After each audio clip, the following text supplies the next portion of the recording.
Chapter 13. Mr. Rogers' Neighborhood. Walking through the doors of Grace and Mercy Fellowship that Sunday morning, I thought I had stepped into Mr. Rogers' neighborhood. Everyone behaved so squeaky clean that it bugged the heck out of me. How could a bunch of people with different color skin and from different social and economic backgrounds all get along? Only in a make-believe world could something like this occur. Mr. Rogers' neighborhood was an appropriate name for where I was, and I wasn't going to change it. I walked in with a smirk on my face, ready for any challenge. "John, I've got a surprise for you," Rachel said. "Really? What is it?" She dug into her handbag and pulled out a large black book. I thought I was dreaming, but no, there it was in my hands, a black, leather-bound King James version of the Holy Bible with gold-trimmed edges on every page. All 66 books. I didn't want to hurt her feelings, so I accepted it. I said to myself, she must be crazy thinking I'm going to keep this and read it. I haven't seen a Bible in 25 years. This is for people who are weak to carry around. As the weeks went by, Rachel's parents kept pressuring me with invitations to attend another church service with them. A miracle would have to happen for me to go with them again. But one Friday evening, it did. Rachel and her parents begged me to go to another church service with them where people shared testimonies about how their lives were transformed. During that time, an usher came across the sanctuary toward me. He leaned over and asked, "Can I pray for you?" Quick as lightning, a demon showed up to protect me. I looked at him and said, "Get out of my face with your prayer." Rachel was shocked, and we started to argue right there in church. "Why didn't you let him pray for you?" she said. "I didn't feel like it."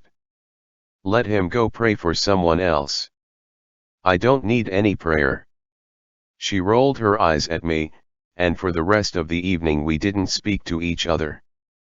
But on Sunday morning, I got up early and prepared myself to attend church with Rachel and Sarah. After psyching myself to believe I was going to a party, I threw my Bible in a brown paper bag so that people in the neighborhood wouldn't see me carrying it. What would they say if they caught me with the thing? The whole community was aware of me being a devil worshipper. How foolish it would look for a true devil worshipper who had everyone in the neighborhood living in fear to carry a Bible? What a contradiction. Services started at 10 a.m. I guided my car to the curb, extracted my Bible from the paper bag, and stepped into the church building. First stop, Bible class. And the place was full. What had I gotten myself into? After Bible class came the worship service. It was there I began feeling unusually sick. That's when I realized my demon powers had kicked in, even with people all around singing praises to God. I knew the demons were trying to get my attention.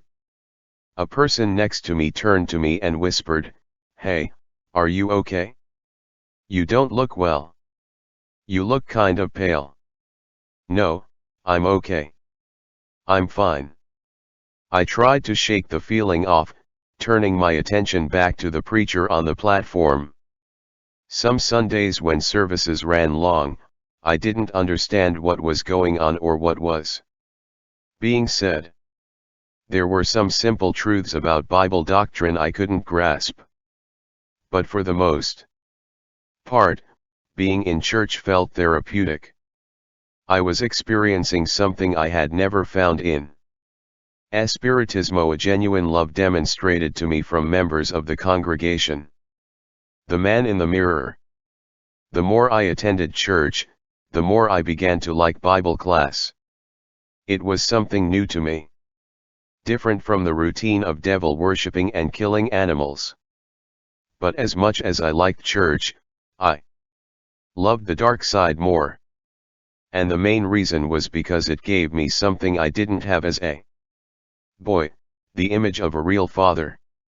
One who was supposed to hug me, kiss me, and tell me how proud he was of me. Someone who should have asked, "How are things in school?" A role model to help me believe in myself and push me to become a man of virtue. A dad in whom I could take pause and reflect on the good memories he should have left for me and my brothers, trips to the park, a swim in the pool, bicycle rides. A man I could feel a sense of protection from, one who was supposed to make my mother smile instead of making her suffer. But no matter, I had a substitute, a relationship with Lucifer, the devil. He was my real father. And whenever I needed advice and guidance, I would go to him for answers. Sometimes I wondered what I was doing by going to church. I would sit in the corner of the sanctuary and think to myself, what am I looking for? Everything I own I have obtained through witchcraft, and the more involved I become, the more I get. If I need another job, or money to buy clothes for my daughter, all I have to do is worship the devil and it is mine. I have it made. But I wasn't happy because the relationships I'd once had now were falling apart. One of the dearest persons in my life was my mother. I knew she loved me unconditionally, and that I would forever be her son. But I was too far gone down the path of devils and demons for her to reach out to me and take me back into her arms the way she used to when I was a boy. I was a man now and had no time to receive motherly affection, or even the friendship of my own brothers. I was only able to relate to those who lived crazy like me, bowing down to Espiritismo, Santeria, and Palo. In that world, my distrust for people caused me to reject family and friends until they became as strangers. Who would be the next person I would estrange myself from? Sometimes the emptiness I felt inside hurt so bad laughter fled from me, and all I wanted to do was cry. Where were the demons I had worshipped for so long? Oh, they were still around.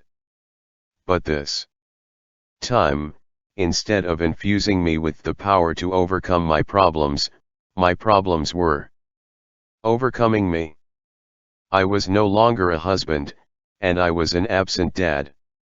Suddenly all the witchcraft parties I'd attended, all the spells I had cast on unsuspecting people and sneaking into mental hospitals, all the years it took for me to attain the high rank I held in the religion now made me realize what a prideful, hateful, malicious, slanderous person I had become, especially to those who called themselves Christians. How I wanted to destroy them. Satan had offered his power to me on a fishhook, and I took it, thinking I could have the greatest thing anyone could possess, when in reality I possessed nothing.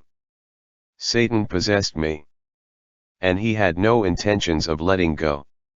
What I thought was his hand of protection on me was really a vice-like grip I could not escape. How I wanted to find the key to the invisible shackles on my wrists and ankles. How I longed to be free. With all this goodness and kindness flowing my way, I still found myself within the inner circle of fellow cult members during the course of the week. It was what I craved. Those at the religion didn't mind one bit that I attended a place of worship different from theirs. In fact, they weren't even offended. They knew I wouldn't betray them or any of the demons from the religion. They knew where my loyalty stood with them. But with all that, I was still being drawn to church. From time to time. Still caught between two worlds, light and darkness. The truth calling. Many nights, alone in my apartment with my daughter, I still wrestled with the strange heaviness that created a sorrow in me and made my eyes pool with tears, all the while fighting back the onrush of emotions because I didn't want Amanda to see her old man cry. What kind of a man was I? And what had I really done with my life that would make my daughter Amanda proud of me? One day, all I was good for was witchcraft, guzzling booze, and chasing women. If Amanda was the one with tears in her eyes, I would have rushed to her, put my arms around her, and comforted her. But who did I have at that moment that would comfort me? That's when I felt a prompting to call an older woman from the church who was like a grandmother to all. So I did. I was so grateful she lived just a few blocks away. I waited until she picked up the phone.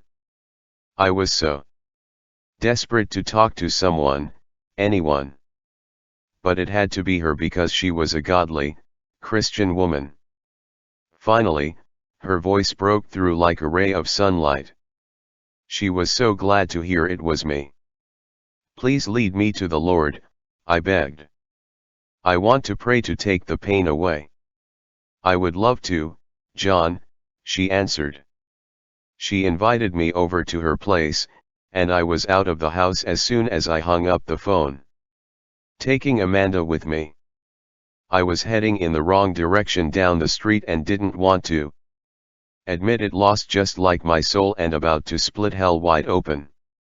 I had been to the woman's house once before. Why couldn't I find it now? It was dark and late, and as I hustled past lamplit streets with Amanda by the hand, I looked for a payphone. Daddy, are you okay? Why are we rushing? She said. Everything's going to be fine, Amanda. My eyes darted around for a phone booth. Do you trust me? I trust you. Yes, Daddy. Do you love me? I love you. Yes, Daddy, I love you. Okay, everything's going to be all right. Happily, I found a payphone, fed a quarter into the slot, and dialed the number. My hands were shaking, my breathing ragged. My patience strained, waiting for a ring. They say a man never asks for directions. But I was desperate. At the sound of a clunk I realized I had lost 25 cents. And the call, so I ran to another booth and pumped in another quarter. The same thing happened. I slammed the receiver into the cradle, the urge to cry rising within. Someone was making it hard for me to find the address to have the truth. That's when I started thinking about going back home. But the voice that had spoken to that time in my living room wouldn't let me. Don't give up, it said. So I moved on with a determined pace. At last I found the building. In no time I was in the old woman's living room, sitting on her sofa, Amanda at my side. I wanted prayer for her too. The woman said, John, we can stand and hold hands, and I will pray for you and Amanda. Jesus wants to be the Lord of your life. Is that what you want? Yes, that's what I want, I said. The surge of tears got stronger, rising like a mighty tide. A few members of her family surrounded me and began to pray. I felt at peace, but in the back of my mind I was very much aware that my demon tormentors were not far away, hunting me down. Lost in the intercession, I saw myself again as a 9-year-old boy.